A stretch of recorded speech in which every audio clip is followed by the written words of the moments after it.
jika jiwanya sakit, sakitnya itu parah, maka aroma yang dikeluarkan pun juga aroma busuk.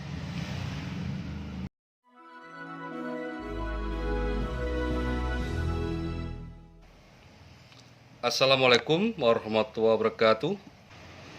Aroma jiwa tentu tidak sama dengan aroma tubuh. Kalau aroma tubuh mengeluarkan bebauan, itu ditangkap oleh panca indera hidung kita, bisa dirasakan, bisa dibaui.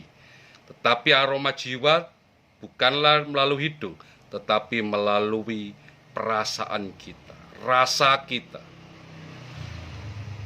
Dan saat orang kemudian jiwanya ini penuh dengan kelukaan, penuh dengan penyakit,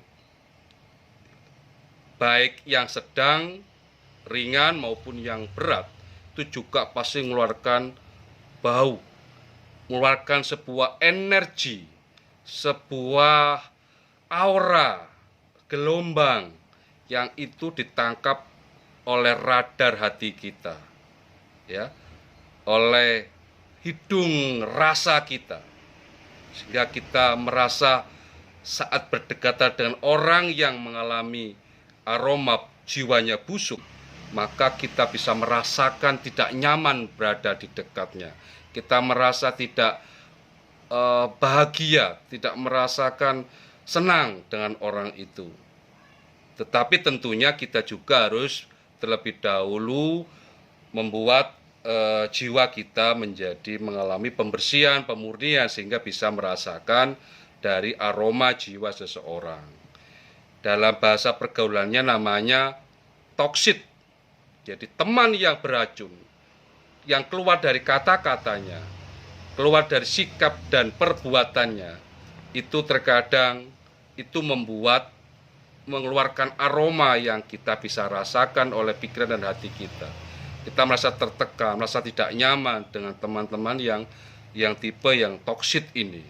Itu salah satunya. Bisa juga orang yang dalam hidupnya selalu mengeluh, selalu sambat, kurang syukurnya, bahkan tidak pernah bersyukur. Sesungguhnya orang ini adalah pikiran dan hatinya penuh sampah dalam hidupnya. Karena jauh dari kata bahagia. Orang bahagia itu orang yang pandai bersyukur. Bahkan Tuhan pun mengulang kata-kata untuk manusia bersyukur itu 21 kali. Jadi ini contoh bahwa orang yang selalu dia mengeluh dan mengeluh, kadang menyalahkan dirinya, menyalahkan keadaan, menyalahkan siapapun, dan juga menyalahkan nasib dan Tuhannya. Itu yang terjadi. Juga orang yang mengalami ini, hatinya punya sifat dengki, iri, dan kikir. Sama. Orang yang dengki, iri itu orang yang tidak merasa senang dengan keberhasilan orang lain. Orang selalu menginginkan apa yang dimiliki orang sebagaimana harus dia miliki. Dan dia kemudian karena tanda tidak mampu untuk menggapainya, dia kemudian iri dengki kepada orang itu. Itu juga kategori mengeluarkan aroma yang busuk, tidak baik. Berikutnya juga orang yang kikir. Kikir itu adalah cinta duniawi, hubud dunya, di mana hatinya ini melekat terikat dengan kebendaan, dengan keduniawian. Otomatis pikirannya selalu memikirkan apa yang dia miliki, jangan sampai dimiliki orang lain, atau takut berkurang apa yang dia miliki. Dia berpikir, buat apa saya dermawan, buat apa saya ngasih sesuatu pada orang lain. Saya mendapatkan dengan kerja keras, dengan sesuatu yang berat untuk mendapatkan itu. Buat apa saya ngasih pada orang lain. Biasanya orang yang kikir ini, dia khawatir saat orang dekat kepadanya, atau orang kikir juga, dia orangnya jarang untuk senyum.